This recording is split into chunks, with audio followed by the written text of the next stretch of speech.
ከቢድ መጠንቀቅታ ንኣሌክስ ካብ ዓይኖመይ ሊሊ ብጣዕሚ ነቢዓ ሰላምታ ኣይረሳዕኹን ክቡራት ቤተሰበይ ከመይ ኣለኹም ድሓን ዲኹም በቢ ዘለኹምዎ ሰላምን ቅሳነትን ረህዋን እናተመነኹ ነዚ ገዛ ሓደሽቲ ዝኾንኩም ከምቲ ልሙድ ላይክ ሸር ሳብስክራይብ ብምግባር ምትዋዕኹም ኣይፈለየን ክብለኩም ይፈቲ እምበኣርከስ ናይ ሎማዓንቲ ኣድያና ወይ ከዓ ትሕዝተና ብዛዕባ ሊልና ኣሌክስ ኮይኑ ዓይኖመን ከቢድ መጠንቀቕታ ንኣሌክስ ሂዋተላ ማለት እዩ።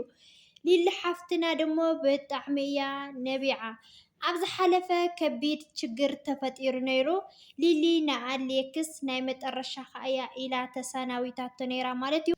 እዚ ችግር ተፈጢሩ ዘሎ መንቀሊኡ ቢቲ ሓፍትና እያ። ኣሌክስ ሃንደበት ቢቲ ሓሚማ ተባሂሉ ተደዊልዎ ናብ ገዛ ከይዱ ነይሩ ማለት እዩ።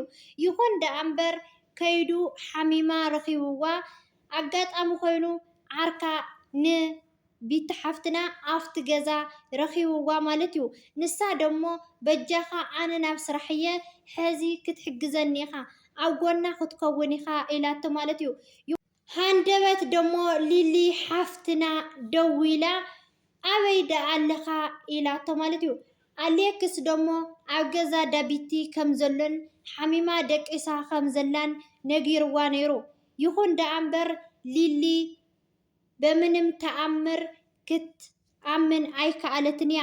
ምክንያቱ ሓሽኻኒ ዲኻ ሕጂ ከዓ ከይድካ ኢላ ብጣዕሚ እያ ሰንቢዳ ናብቲ ገዛ ቀስ ናበለት ደሞ መፂኣ ማለት እዩ። ክቡራት ቤተሰብ ኣሌክስ ደሞ ናብዚ ገዛ እዚ ዘምፅእ ኣይነበራን እዩ። እንታይ ደኣ እምነት ስለ ዘይብላ ስለ ትጥርጥረኒ እዩ ክብል ሓሳቡ ወይ ከዓ ርእይትኡ እናሃበ እዩ። ከምዚ ኢልካ ሓዳር ናብራ ክምራሕ ኣይኽእልን እዩ ፍፁም። እንተተደውልኒ ላብ ስልከይ እናጎርጎረት ኣብ ቅድሚ ዕርኽተይ እናዋረደትኒ ቢቲ ሓፍትና ደሞ ኣነ ኣብዚ ሕጂ ሰዓት ሰላም ይስእን ኣለኹ እየ። ምክንያቱ 10 ግዜ እናመፀት ኣብ ገዛይ ሰላም ክትካልአኒ ኣይደልን እየ፣ ክትጭቅጭቀኒ ኣይደልን እየ እነጭራሽ። ስለዚ ኣሌክስ በቃ ናብ ገዝኣ ከይድካ ከም ተኣምነካ ግበር፣ ናብ በዓልቲ ሓዳርካ ተመለስ ኢላቶ ማለት እዩ።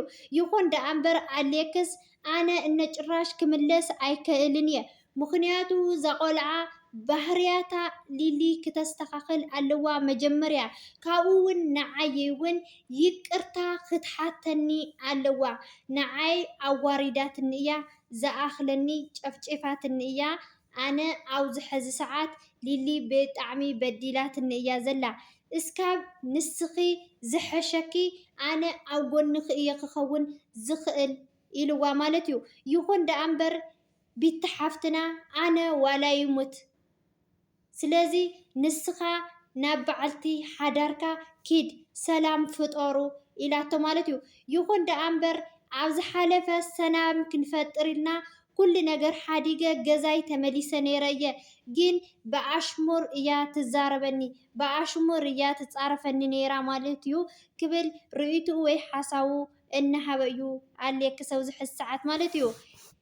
ዓርካ ንቢቲ ሕድርኻ ካብኣ ከይትፍለ ኢኻ ምስኣ ኩን ኢኻ እስካብ ዝሕሻ ኣነ ናብ ስራሕ ስለ ዝኾንኩ ብዝተኸኣለካ መጠን ኣብ ጎና ኩን ኢኻ ኢላቶ ማለት እዩ። ሊሊ ሓፍትና ደሞ እንታይ እዩ ዕላማኻ? ንስኻ ንዓየይ ክትዕብድ ድዩ ወይ ከመይ እዩ ዕላማኻ? እንታይ እኒአካ ኣውዚ? ምክንያቱ ወድኻን ሰበይትኻን ሓዲካ እንታይ እኒአካ ኢላ ሓሳባ ወይ ከዓ ርእይቶኣ ኣብ ዝሃበቶ ኣነ ኣብ ጎኒ ቢቲ ክኸውን እየ ኣፍቲ ፀገመይ ኣብ ጎነይ ስለ ዝነበረት ኣነ እውን ኣብ ጎና ክኸውን ግድን እየ፣ ዕላማይ ደሞ ሕሙማት ምድጋፍ እዩ ክብል ሓሳቡ ወይ ከዓ ርእይትኡ እናሃባ እዩ ማለት እዩ። ኩሉ ነገር ብስነ ስርዓት እዩ ክኸውን ዝኽእል። ኣብ ገዛ ዳማታ መፅያ ክትዋቃዕ ወይ ከዓ ክትፃረፍ የብላን። እዚ ክገብራ ዝኸኣለ ደሞ ቅንኢ እዩ። ኣነ ብጣዕሚ እዩ ገሪሙኒ። ቅንኢ ኣብ ሓዳር ወይ ከዓ ኣብ ናብራ ጌጋ ብምዃኑ ኣረዳእያ ክትብል ርኢታኣ እናሃወት እያ ቢቲ ሓፍትና ንኣሌክስ ማለት እዩ። ኣሌክስ ደሞ ንዓኣ ከረድእ እነጭራሽ ግዜ የብለይን ምክንያቱ ባዕላ ኣውሪዳን ኣደይባን ክትሓስብ ክተስተንትን ትኽእል ሰብ እያ ክብል ሓሳቡ ይህብ ኣሎ ኣብዚ ሰዓት ማለት እዩ። ኣሌክስ ከምቲ ንሪኦ ዘለና ናይ መጠረሻ በፂሕዎ እዩ ዘሎ ማለት እዩ። እንድዒ ኣነ ብጣዕሚ እዩ ገሪሙኒ እኒኦ ትዕግስቲ ገይረ እየ ተቐሚጠ ዘለኹ እስካብ ሕዚ እምበር ምንም በቃ ኣነ ብጣዕሚ እያ ጨቕጨቓትኒ ዘላ ኣነ ነፃነተይ እየ ዝደሊ ክብል ሓሳቡ ርእይትኡ እናሃበ እዩ ማለት እዩ። ሊሊ ሓፍትና ኣነ ሓዳረይ ክብረተይ ናብራይ ስለ ዝደለኹ ደኣ እየ እምበር ዝልምነካ ኣለኹ ተደፊአ ይቅርታ ዝብለን ኣለኹ ንዓኣተን እምበር ኣነ ምንም ዘጥፋእኽዎ ጉዳይ የብለይን። ስለዚ ካብ ሕጂ መሊስካ ለሚንካኒ እውን ከም ዘይተግንየኒ ምክንያቱ ከምቲ ንስኻ ትኾነ ዘለኻ ኣነ እውን ካብ ሕጂ ሰዓት ከም ድላየይ ክኸውን መበተይ እዩ ክትብል ሓሳባ እናሃበት እያ ማለት እዩ። ሓዳር ኣብዚ ተበፂሓማ ከቢድ እዩ። ኣሌክስ ቢቲ ብምሕማማ ብጣዕሚ እዩ ጨኒቕዎ ዘሎ ምክንያቱ ንስኺ ጠንካራ እየ ጅግና እየ ድትብል ነበርኪን ብሓደ ግዜ ንምንታይ ከምዚ ኮንኪ ኢሉ ሓሳቡ ወይ ከዓ ርእይትኡ ሂቦ ማለት እዩ።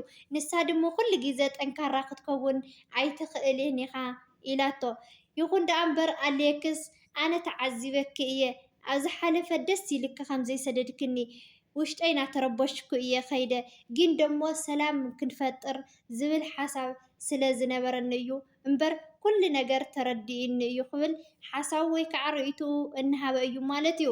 እዛ መሓዛኣ ደሞ ብጣዕሚ እዩ ዝገርም ምስ ሊሊ ከቢድ ጎንፂ እዩ ተፈጢሩ በባኺ ሰንኪ እያ ሓሚማ ዘላ እስካብ ከምዚ በፂሓ ዘላ ስለዚ በጃኺ ሓፍተይ ኣብ ገዛና መፂኺ ኣይትጫጭቕና ኣብ ገዛና መፂኺ ዘይተደለየ ዘረባ ኣይትዛረቢ ክትብል ሓሳባ ሂባታ ነይራ ማለት እዩ። ይኹን ደኣ እምበር ሊሊ ሓፍትና እውን ኣልዒላ ፈጨቅ ክተብላ እያ ሓሲባ ነይራ ማለት እዩ። ይገርም ነገር እዩ። እና ክቡራት ቤተሰበይ ኣብዚ ሕዚ ሰዓት ኣሌክስ ከቢድ መጠንቀቕታ ተውሂቡ ኣሎ ካብ ዓይኖመይ ምክንያቱ እዚ ትገብሮ ዘለኻ ፅቡቕ ኣይኮነን እዩ። ስለዚ ናብ መንገድኻ ተመለስ። ኣብዚ ሕጂ ሰዓት ንስኻ ኢኻ ትብድላ ዘለኻ ንዛ ቆልዓ ስለዚ ናይ ግድን ክትክሕሳ ኣለካ ይቅርታ በላ ኢኻ ኢላቶ ማለት እዩ።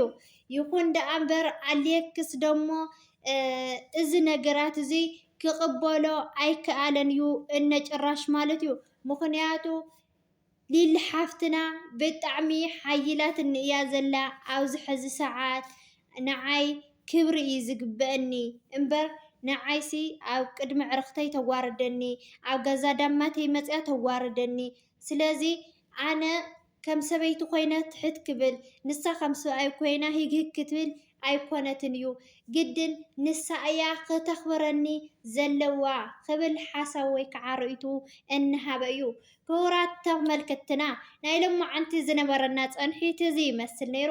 ብዝቕፅል ብካሊእ ትሕዝቶ እስካብ ንራኸብ ስሰናይ ንዓኹም እናበልኩ ነዚ ቪድዮ እተፈቲኹምጎ ከምቲ ልሙድ ላይክ ሸር ሳብስክራይብ ብምግባር ምትዋዕኹም ኣይፈለየና ክብለኩም ይፈቲ።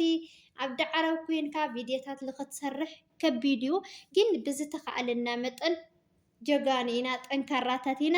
ከምኡ እውን ሓደ ሓደ ልኽን ኣሕዋተይ ብዘይ ተደለየ ኮመንት ትፅሕፋ ኣነ ምንም ኣይመስለንን እዩ ንዓየ ንስኻትን ከምኡ ኢልክን ክትፅሕፋ ናሃለኽን ኣነ ኣብ ውሽጠይ ሓጎስ እዩ ዝፈጥረለይ ምክንያቱ ንስኻትን ንዓየ እንታይ ኢኽን ኣተሓሳስባኽን ኢኽን ተርእያነ ዘለኽን ሰሪሕኽን ደማ ክትልወጣ ሰሪሕኽን ደማ ክትዓብያ ሰሪሕኽን ደማ ካፍቱ ዳመዳም ወፂኽን ናይ ባዕልኽን ስራሕ ክትፈጥራ ስለዚ ሰኣን ምሕሳብ እዩ እምበር ዘይተደለየ ፀርፊ زيت تدلي كاو كومنت مصحف جزا نازركن ناي بعلخن شانالات فيسبوك تيك توك يوتيوب معبايو تزح الشكن سلازي كورات حواتي كاب كومزي إخي قالتا خمزي نالكن توعلا وزي صارف زي نعاخاتن دو على خني تمليسو نجرش نعنا يكون ترديكنيو سلازي كورات حواتي تتخيلكن ناي وعل تقنع بيها كنحجزكن تدلي خنون بوشت مسمر مزقة بدقامي نابلنا سسناي باي